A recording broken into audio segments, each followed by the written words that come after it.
this about? What? That's okay though. For being so young, you're very, very smart. That's fantastic. Yeah. So keep up the good work, man, and stay flat, okay? Okay, I'm a flat earther.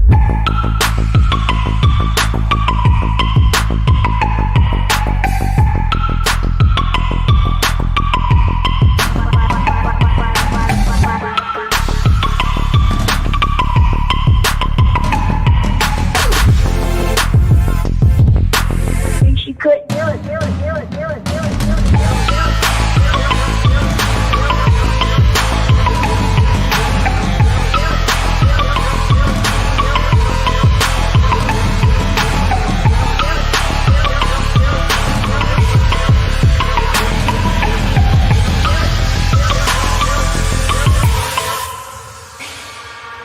I'm a flat earther. I'm a flat earther. I'm a flat earther. I'm a flat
That's okay though. For being so young, you're very, very smart. That's fantastic. Yeah.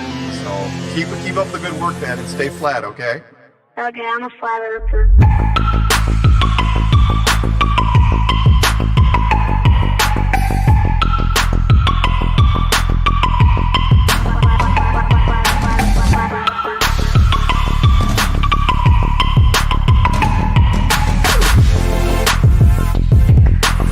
She couldn't do it.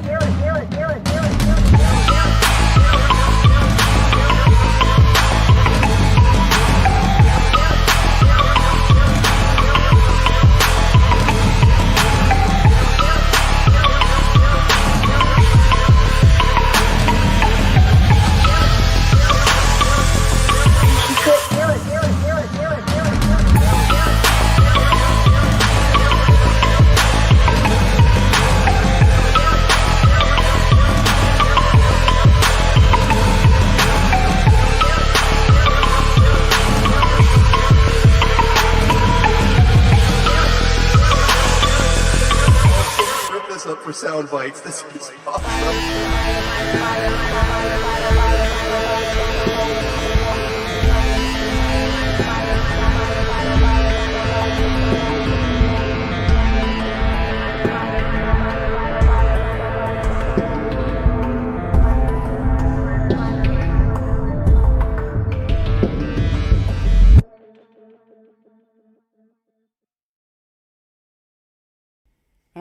Welcome back once again to Anti-Religious Scripture Study with Karen B. and Just Jack Flat Earth. Shabbat Shalom. Shabbat Shalom. Earth is still flat. And this is episode 33. Episode 33. Welcome. In the third month of the 22nd year. There you go. 322. Yeah, actually it's the the second day of the 13th month, so not even the third month. Second day of the 13th month. Yep. So we got another month for the new year, and then a couple of weeks to Pesach, otherwise known as Passover, and Matzot, otherwise known as unleavened bread. So big stuff coming. What do you mean big stuff coming? Just big days, appointed the times? Moedim, yeah, appointed times. Yep. yeah, I'm taking take a week off of work and pay attention to nothing but hanging out with the family, partying, and the creator. That's it. Yeah, sounds good to me. Yeah, good stuff. Especially with the employment that I've had lately. I'm constantly going. I work in the morning, I work in the evening. So yeah, it'll be good to have a week to just completely not have to worry about work. Be good. So, um, no, I have no way to lead into the, disclaimer. Okay, that's fine. I, Just go I for it. guess I'll just read it. All right, just Jack's disclaimer. To the religious, if you believe it's wrong to study scripture outside of your religion or denomination, if you believe your religious leaders or church fathers are incapable of having inherited anti-scriptural traditions of men, if you've already made up your mind about scripture, including the scriptures should not be studied at all, then this stream is not for you. To others, if you are open-minded to others' opinions, if you haven't made up your mind about scripture, if you've been turned off to religion but believe there's truth in scripture that may have been changed or hidden by religion, if you live according to scripture and like to dig in and discover more, then this stream is for you. We are looking at scripture in the original language using concordances or dictionaries for root words, as well as context from a non-religion perspective. We will be, as well, having life experience discussion. We are not here to argue with others about theology or doctrine by the traditions of men, including Catholicism, Christianity, or Judaism. We will be discussing the importance of origins and show how religions contradict the scriptures. Actually, I can segue out of this into this chapter because there's a religious belief and even a scholastic belief that we're going to reveal is not it's not proper understanding of scripture. That's going to come up this week. So yeah, I guess we can go backwards with the disclaimer. Get ready, folks. Get ready. All right.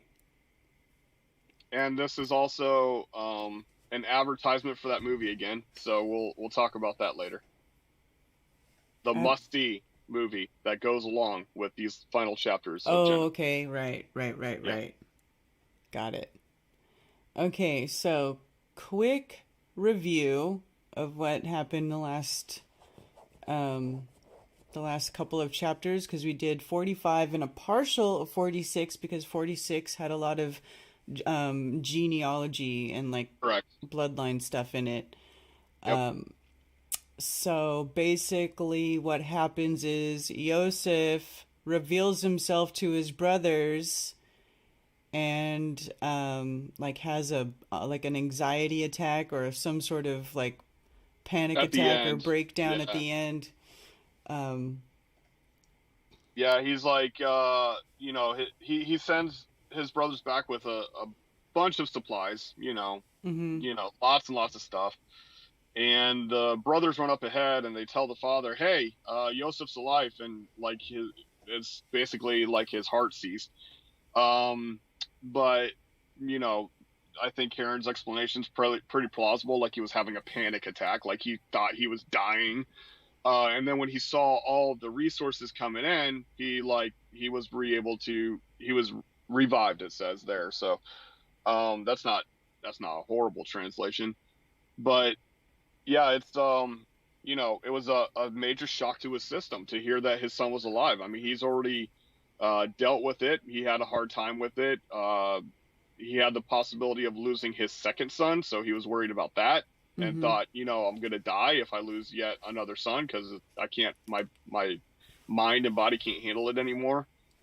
Somebody asked me in an email this week about the heart, as far as what heart means, and I have it on previous translations where it's the word lev, which is a lot having to do with the intent that can be specific to your mind and the choices that you make and stuff like that. For lev, as in the heart matter of a your intent, basically. So it's not necessarily the muscle pumping blood type of deal, right? It would be more of a intent scenario for that type of heart. All right, so we can go and recap 46.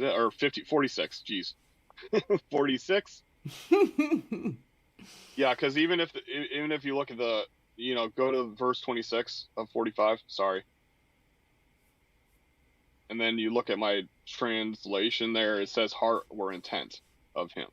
Right. So it's a little of both, but yeah, it's typically about intent, which today we would say mind, right? Mm-hmm. I mean, some people still use the heart, poetically, like my heart's breaking and I feel with all my heart and all that stuff. Yeah. All right, next one, 46. All right, so it says Elohim spoke to Yisrael. That's Yaakov's real name. Mm-hmm. And it says that Yaakov, and he says, "Here I am." So that "here I am" shows up many times in the scriptures. It's very important. It's like you're presenting yourself like, okay, do what you will with me type of deal. Mm-hmm.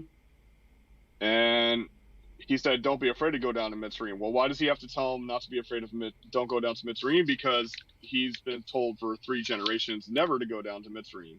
So here he's saying, yeah, you should definitely go down there, and there I'm going to make you a great nation. You're going to grow, and I'm going to go with you. And then, so this is where they get into the genealogies. This one begot this one, begot that one, begot that one. And you should definitely look into that. The names have meanings. It's very interesting stuff. And then I think we start back on 26 again, where the story continues.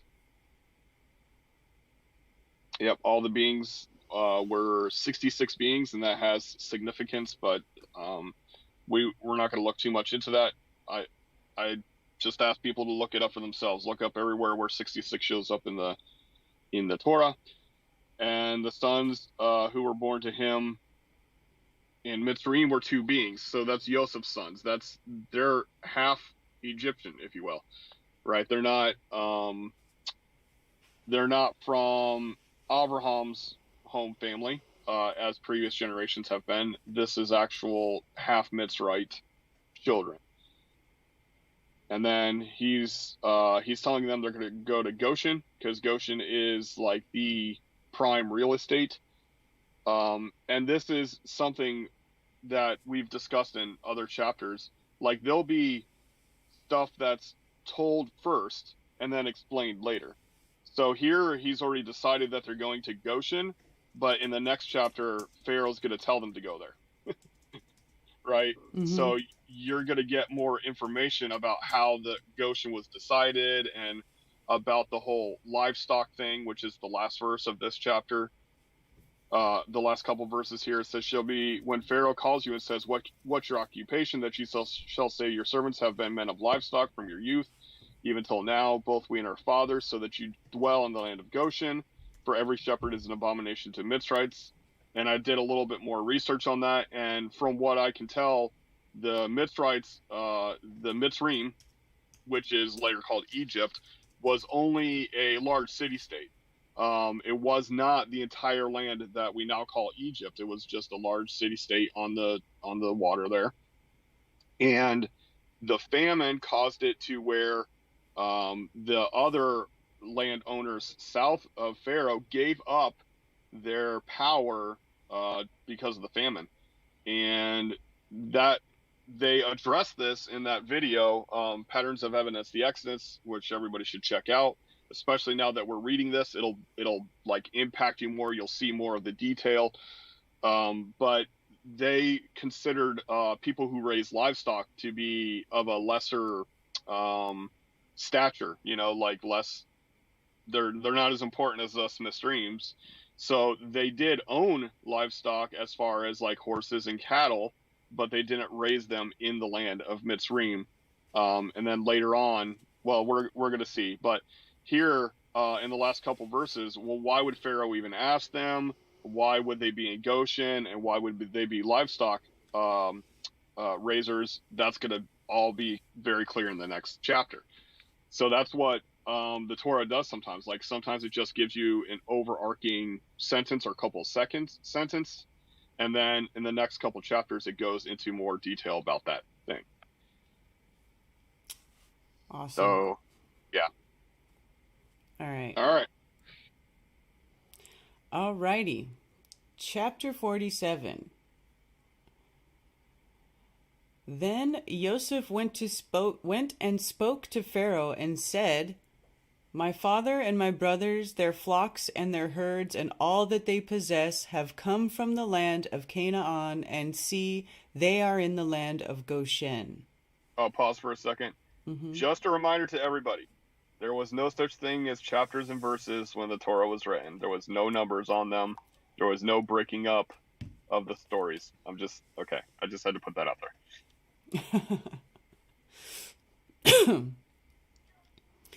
And he took 5 men from among his brothers and presented them to Pharaoh. And Pharaoh said to his brothers, "What is your occupation?" And they said to Pharaoh, "Your servants are shepherds, both we and also our fathers." And they said to Pharaoh, "We have come to dwell in the land because there is no pasture for your servants' flocks, for the scarcity of food is severe in the land of Canaan. And now, please, let your servants dwell in the land of Goshen." And Pharaoh spoke to Yosef, saying, "Your father and your brothers have come to you. The land of Mitzrayim is before you. Settle your father and brothers in the best of the land, let them dwell in the land of Goshen, and if you know of capable men among them, then make them chief herdsmen over my livestock." Over whose livestock? He said, "Over my livestock." Yeah, so Pharaoh's like, all right, cool, they can live there and they'll be in charge of all my livestock. Right. So they're like, this is it's an honor, right? Uh-huh. Before it's just like, yeah, you're the lowly, Canaanites or whatever. But now you have stature. You're the official livestock caretakers of the great Pharaoh. Mm-hmm. Okay. His thoughts, not mine. Right, He's right, just right. a dude as far as I'm concerned. Right. And Joseph brought in his father Yaakov and set him before Pharaoh, and Yaakov blessed Pharaoh. Because Yah came with Yaakov. So Right. he had the ability to bless Pharaoh. And Pharaoh said to Yaakov, "How old are you?" And Yaakov said to Pharaoh, "The days of the years of my sojournings are 130 years. Few and evil have been the days of the years of my life, and they have not reached the days of the years of the life of my fathers in the days of their sojournings." Okay, so what he's saying here is, yeah, I'm 130 years young. Yeah. And he's also saying that, my life's been tough. He says 130 years of my sojournings, that's being a stranger in the land, Right. not a dweller. So he, constantly moving around, trying to find a spot. And his life's been hard because, the love of his life died. The son whom he loved died until he found out that he wasn't dead. Mm-hmm. The famine's happening. Like, all this stuff is happening in the last parts of his years. So, yeah, he's kind of whining a little bit. Mm-hmm. And Yaakov blessed Pharaoh and went out from before Pharaoh. So Joseph settled his father and his brothers and gave them a possession in the land of Mitzrayim, in the best of the land, in the land of Ramesses, as Yep. Pharaoh had commanded. Okay, here's the Ramesses? yeah, weird. Ramesses. But here's the thing, is that this is the verse where people get so confused because they think that the Israelites were in the land under Pharaoh Ramesses. But that's not the case. The case is that when this copy of the Torah, probably in the time of, what's his name? Nehemiah and Micah.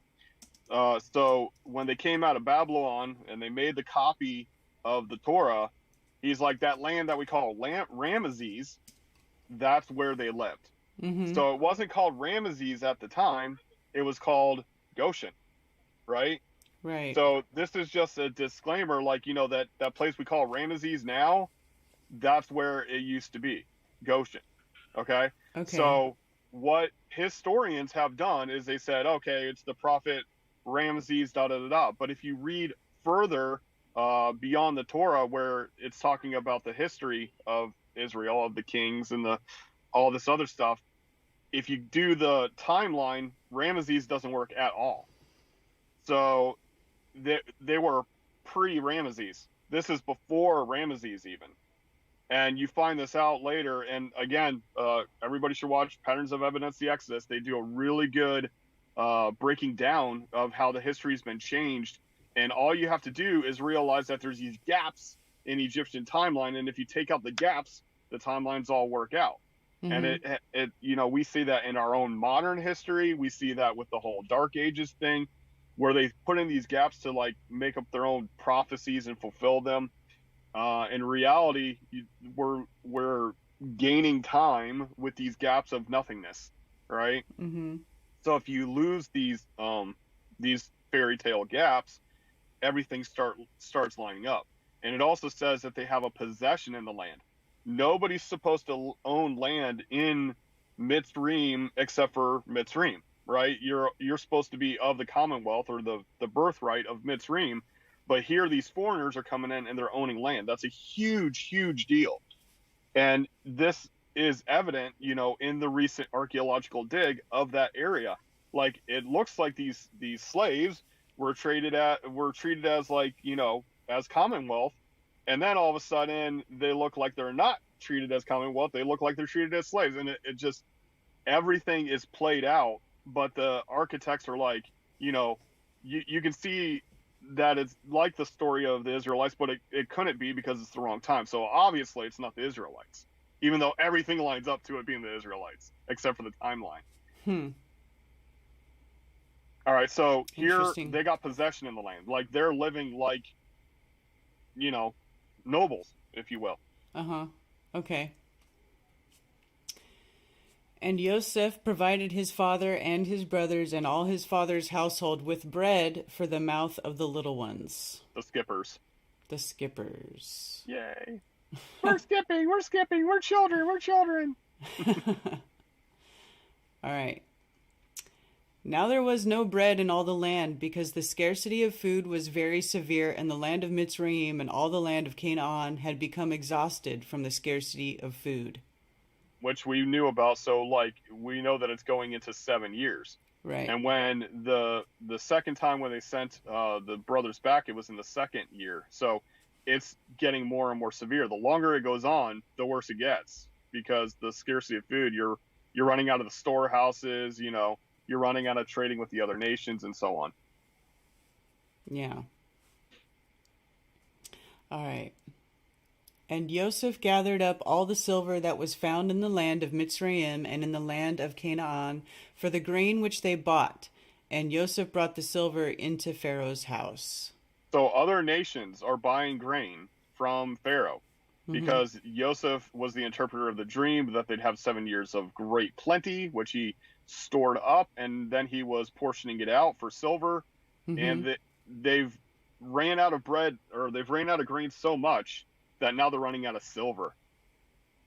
Like, he's banking, like he's taking all the silver from the surrounding lands. Wow. And again, it says all that's found in the land of Mitzrayim, but at the time, it wasn't even called the land of Mitzrayim, because there was multiple city-states south of Mitzrayim. Okay. And when the silver was all spent in the land of Mitzrayim and in the land of Canaan, all the Mitzrites came to Yosef and said, "Give us bread, for why should we die in your presence? For the silver is gone." And Yosef said, "Give your livestock, and I give you bread for your livestock, if the silver is gone." All right, so we'll take your other resource. Right? Forget this money stuff. You got livestock. That's even more valuable because it's replenishing, right? Right. And so they brought their livestock to Joseph, and Joseph gave them bread in exchange for the horses, and for the flocks they owned, and for the herds they owned, and for the donkeys. Thus he fed them with bread in exchange for all their livestock that year. So in a year's time, he acquired all the livestock of the land. So he's got all the silver, now he has all the livestock. And when that year had ended, they came to him the next year and said to him, We do not hide from my master that our silver is all spent, and my master also has the livestock we owned. There has not been left any before my master but our bodies and our lands. Okay, pause for a second. This word bodies is the same word that's used as nations that the Jews have now made a cuss word, which is goyim. Really? Yes. So the body is, a group of things is a body, right? And it's also considered the core or the backbone of the body, right?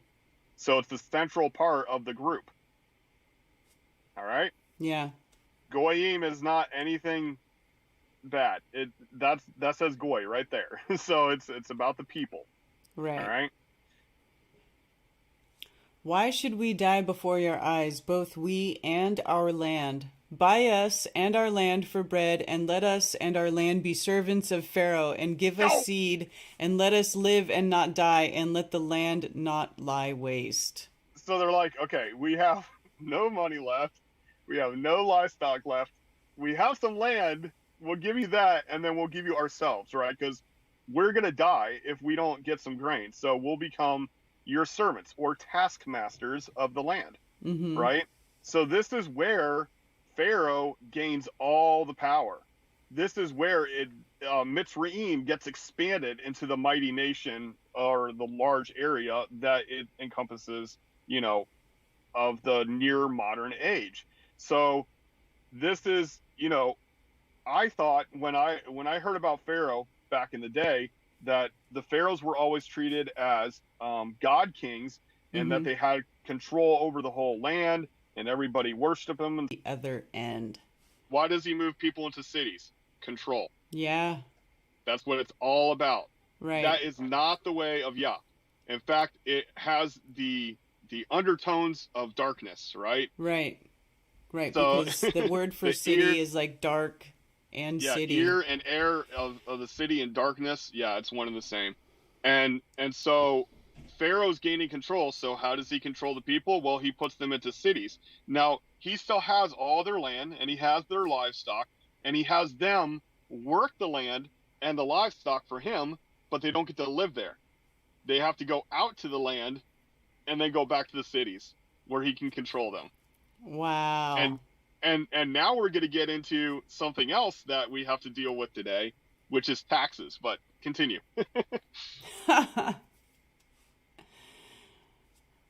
Only the ground of the priests he did not buy, for the priests had from what Pharaoh gave them by law, and they ate that which Pharaoh gave them by law. Therefore they did not sell their ground.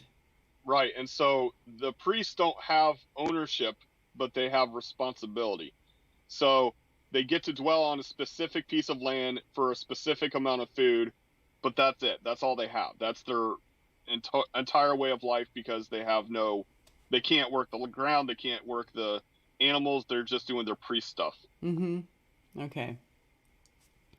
And Joseph said to the people, Look, I have bought you and your land today for Pharaoh. Look, here is seed for you, and you shall sow the land. And it shall be that in the harvest you shall give 1/5 to Pharaoh, and 4/5 is your own, as seed for the field and for your food, for those of your households, and as food for your little ones.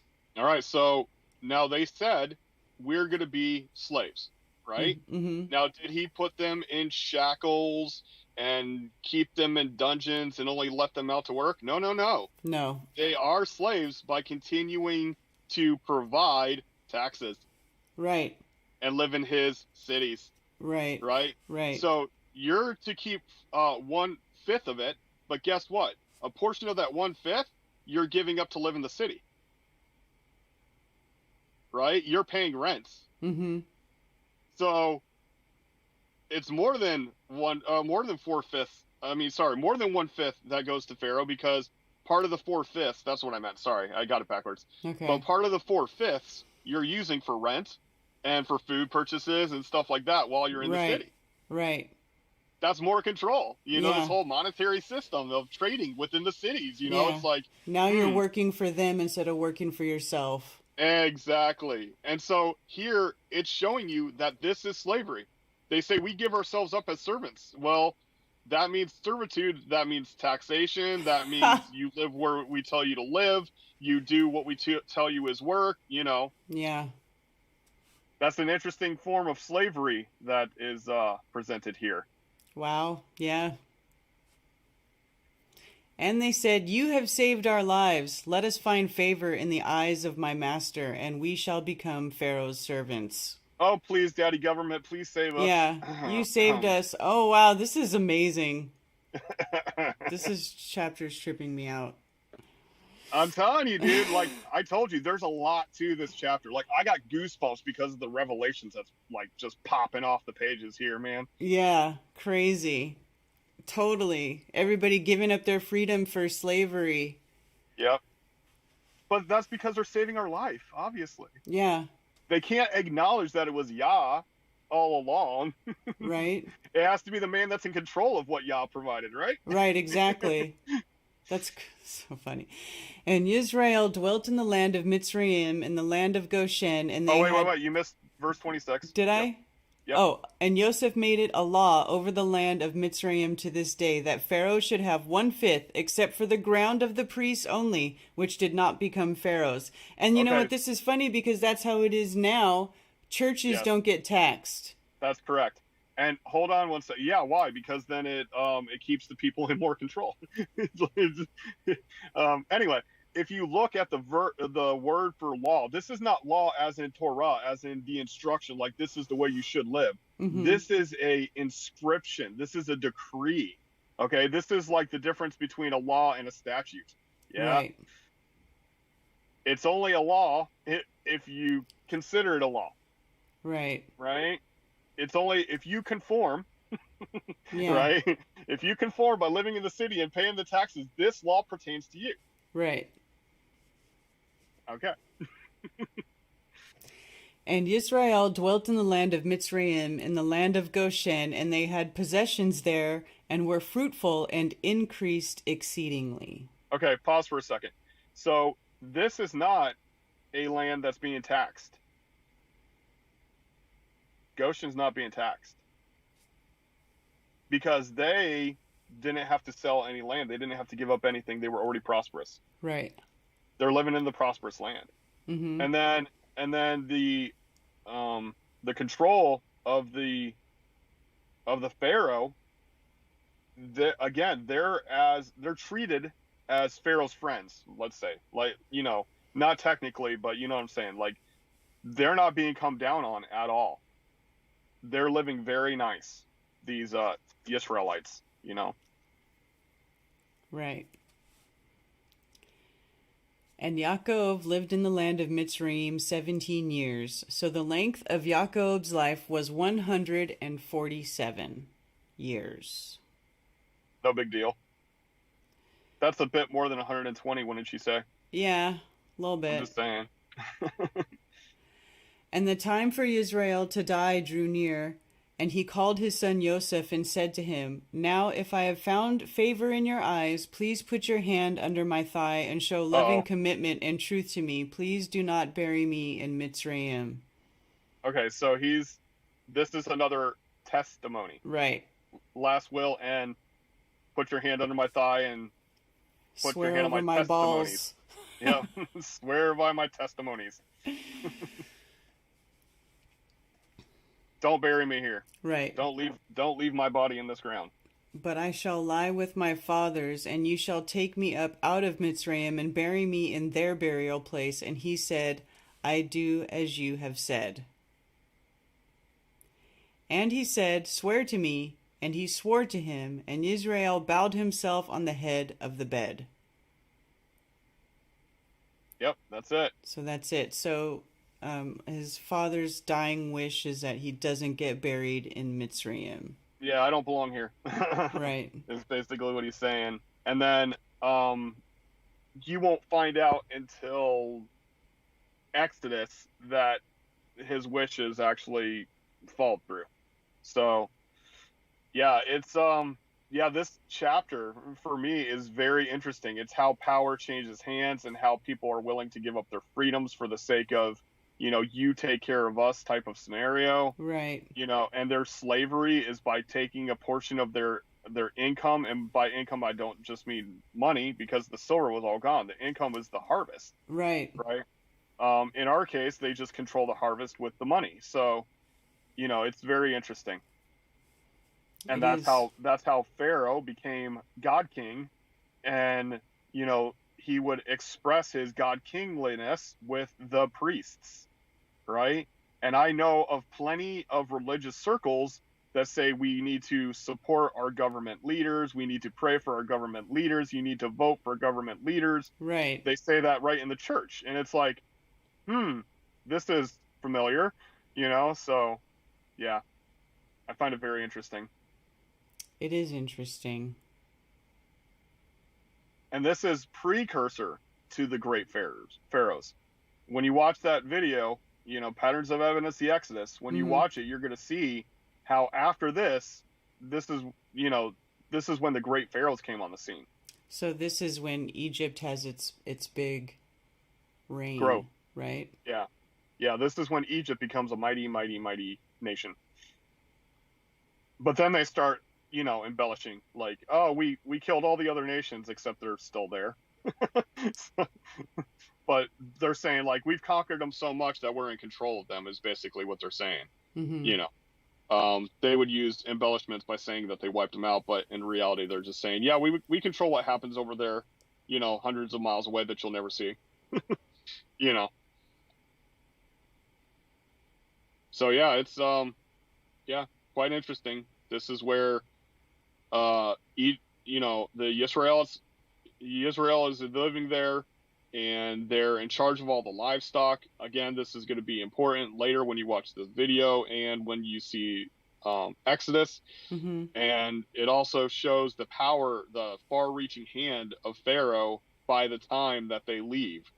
In the beginning, Pharaoh's just a dude in charge of a city-state, and he becomes in charge of a mighty nation, and then his descendants are born with a big head. And that's what we're going to see happens here in the next few chapters. So, yeah, this is where pharaohs start getting the ideology that, I am the master of all, Right. Okay. So, yeah, it's interesting history there. It is interesting. And it also kind of lends to the whole thing about how the timeline is been totally skewed, and they've added lots of time, because we're told that, like, Egypt, like the height of ancient Egypt was what, like 10,000 years ago or something like that. Yeah, not necessarily so. Yeah, because even if you look in Egyptology yourself, like, ignore the scriptures for a moment, and you look at the Egyptian timeline, which is told by one dude, by the way, that we got all our ancient history of the gods becoming kings and all this other stuff. There's huge gaps. We're talking like sometimes a millennia gap. Like there's problems there where you have to really consider the source of the information and how they're still trying to build the details into the history.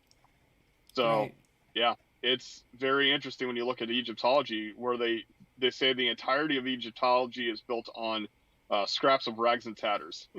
So, totally. Yeah, interesting stuff. All right. Very cool. All right, Shabbat Shalom, y'all. And yeah, Shabbat Shalom. He said 501c3. Yeah. Yeah. That's the ticket. Yeah, but you know what? Here's the thing. You don't even have to be 501c3 to be tax-free church. You can do it without being 501c3. Yeah, 501c3, you're a little bit more controlled, though. So. Yeah, if you do it under a 501c3, you are controlled. If you don't do it, then you're not. But most people don't even realize that you don't need to be a 501c3, because everybody's been programmed to think that taxes are required. But the taxes is actually a voluntary system. There's no Right. law that says you have to pay taxes. Yeah, and the 501c3 is just so, like, let's say you donate to the church. When you file your taxes, you can Yeah, say, I've donated so much to this church, and then it becomes a tax credit. So right, that's why. exactly. Exactly. Yep. Exactly. All right. Anyway, thank you once again for joining us for Anti-Religious Scriptures Study, episode 33. Shabbat Shalom. And shalom, Frank Logic and Zulu one. Shabbat shalom. Stay flat. It's still flat. Yes, and have a restful day. Yes, please.